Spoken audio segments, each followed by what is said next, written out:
Good afternoon guys, nandito tayo ngayon sa shop namin. Pinapa-double check ko lang yung pang-ilalim nito kasi syempre si client meron siyang previous history na nangyari sa previous auto niya. So ayaw natin maulit yun. Gusto natin maayos na makukuha ni client yung mga auto na mabibili sa atin. For example, ito, kahit wala namang sira to or kahit anong nangyayari dito, kailangan natin i-double check kasi gusto natin na pag nakuha ni client, hindi na siya mahirapan, wala siyang sakit sa ulo. Kumbaga, ang gagawin na lang niya is for maintenance ng auto na makukuha niya. Kaya ito, papadouble check natin dito sa shop, itong auto na to, itong 2019 na MG RX-5. So, update ko kayo today sa release na to at si client excited na. So, kita-kits tayo sa showroom mamaya. Guard nyo na lang to kasi ang important lang naman dito yung balance natin na iloload kay Finance tsaka tong due date natin, yung monthly natin. So, tama? Ay hindi, transfer muna natin.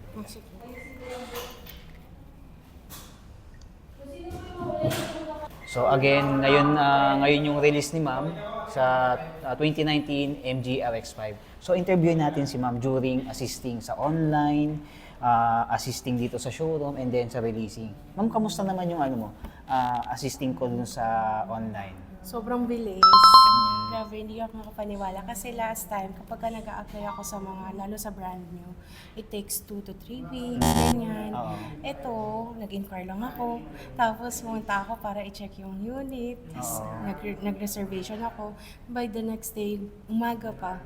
Kakagising ko lang, approve na daw ako. So, yun. Ngayon, kinuha na namin yung sasakayan. Sobrang ganda. Ang bilis. Tapos yung di ba nga meron kang parang history sa previous dealer or nakuha mong sasakyan. So kamusta naman pagdating sa amin? Alam nyo, sobrang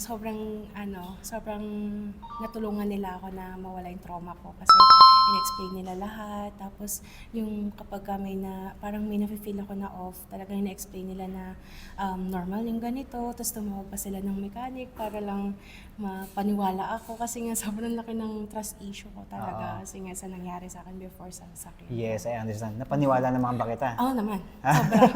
Sobra. So, yung assisting naman dito sa showroom, pagdating kay Ethan, kamusta naman po? Ay, the best. Sobrang the best ni Sir Ethan. Ang bilis-bilis ng process namin sa kanya. Konting beg lang. Ayan, so, thank you so much, sir. Ayun, si Ethan magaling din yan. So, yung unit, makikita mo after ninyo dito sa signing, makikita mo yung unit, so very presentable na. Nasa taas lang. Wow. Medyo madilim. Baka ibaba na lang namin yung unit kasi medyo umuulan. Okay. Para at least makita mo na dito, nakasilong ka. So, kamusta naman po yung assisting sa inyo ni Sir Brian? Ay, the best.